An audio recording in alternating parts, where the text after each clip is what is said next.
This is Charter Local Edition. I'm Brad Pomerance in Long Beach today, and we are joined by the President and CEO of the Chamber of Commerce of Long Beach. His name is Randy Gordon. And sir, I want to speak with you about the minimum wage. This is an issue that is a hot topic in California and nationwide. As we know, recently the city of Los Angeles increased its minimum wage. This was back in June. The county followed suit. What then happened in Long Beach once the city of LA did their minimum wage increase? Well, Brad, all of us knew this was a train coming down the tracks that we couldn't stop, and we believe that minimum wage should be increased, but should it be increased at a smaller proportional level? Because Long Beach is such a big city with a lot of small businesses. You know, 73% of our businesses in Long Beach have less than 25 employees. Right. So we felt it needed to be increased, but a smaller amount. So unfortunately, we lost the battle on that. So let's talk about that, because what Long Beach decided to do is, beginning in January of 2017, there is going to be a spike in the minimum wage. We go from $10.50, a year later $12, a year after that $13, and then Long Beach does something that's unique.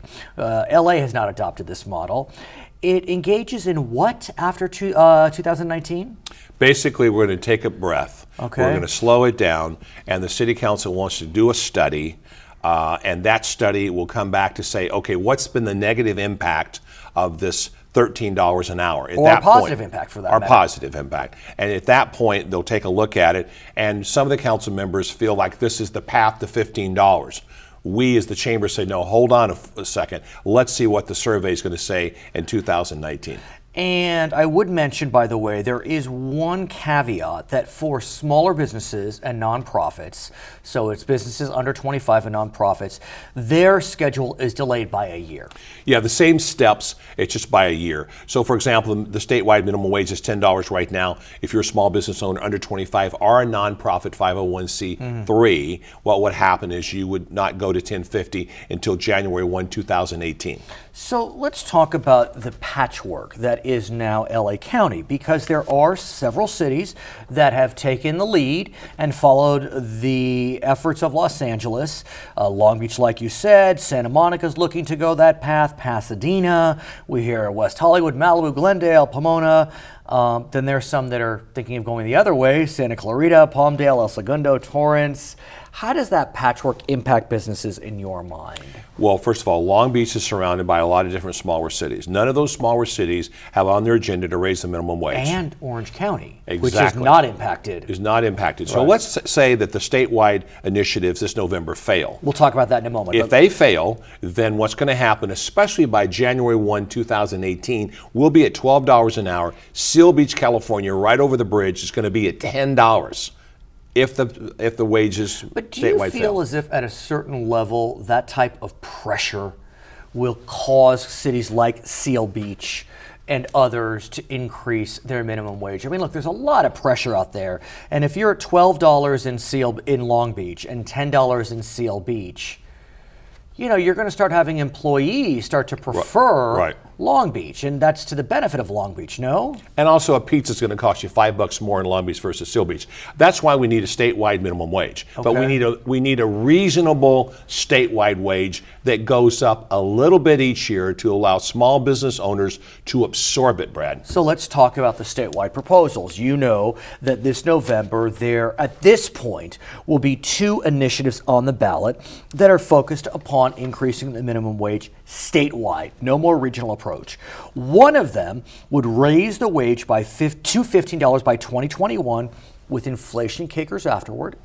The other one would raise the minimum wage to $15 by 2020 for businesses under 25, 2021, but would also double paid sick leave and would extend sick leave to home health care workers. Well, one of them's bad and one of them's worse.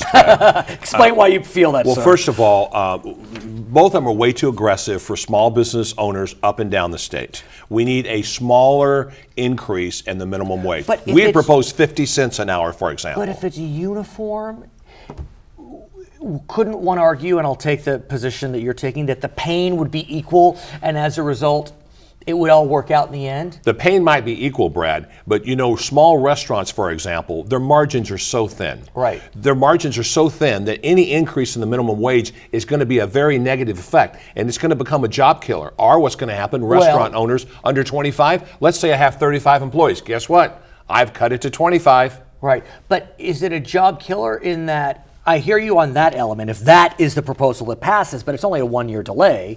But be that as it may, I would presume they'll simply increase prices. Of course they will. Yeah, and so that hurts, the lower income family. It takes away the competitiveness between Long Beach and Seal Beach. No, but now we're doing statewide. Let's argue. If you do it statewide, it takes that away. But it still affects your profits. And you can only raise your prices so much. Once you start to raise the prices more and more, people stop eating out, using a restaurant as an example. Right, I understand that. So let's talk, though, about the distinctions between the two, because there are significant distinctions. Like you said, one's bad, one's worse. I want to really dig in on this issue of inflation kickers, because that has been a source of contention for quite some time. There are some folks that believe that inflation kickers are the best way to avoid future political battles. You just look at the CPI and the minimum wage will go up. And look, our inflation's pretty much in check. So presumably you won't see a lot of kicks. But there are others, like some of your colleagues at the LA Chamber, who call inflation kickers insidious because they feel as if it decreases predictability. What's your sense of inflation kickers?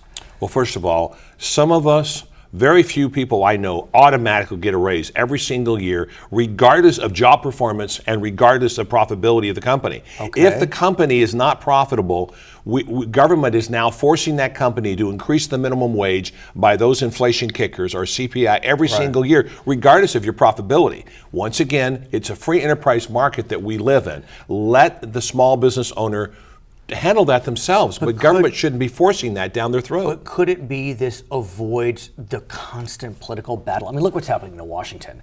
I mean, here we're talking about minimum wage, $10, $12, $15 an hour. What's the national minimum wage? $7.50? I mean, and if there had been a kicker back in 2007 when George Bush signed a minimum wage increase. I understand it does.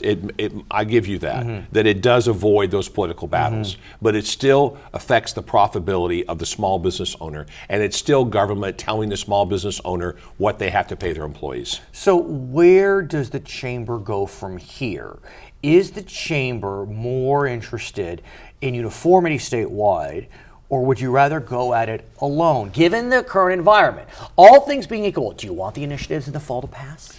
Not those aggressive initiatives, not at dollar per hour bumps. Okay. If those fail, we want the legislation to come back and do something much more reasonable.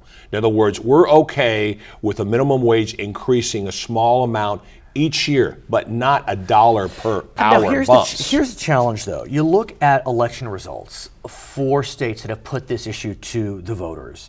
In the reddest of red states, we have seen these passing. In November 2014, not a Democratic year, you had Alaska passing a minimum wage increase by 69%, Arkansas 65%, Nebraska 59%. These increases are popular with the voters. So how do you convince voters that you think this is a mistake? We just need more reasonable increases. Those two ballot initiatives are way too aggressive for small business owners. Is that a tough sell when you look at these red states passing them left, right, and center? That doesn't mean California's going to do it. So it's going to be interesting to see if the electorate will pass these $15 an hour proposals. His name is Randy Gordon. He is the president and CEO of the Long Beach Area Chamber of Commerce. Always enjoy having him on the program. Please come back. I want to talk more about this. Thank you, Brad. You bet. We're in Long Beach today. My name is Brad Pomerance, and this is Charter Local Edition.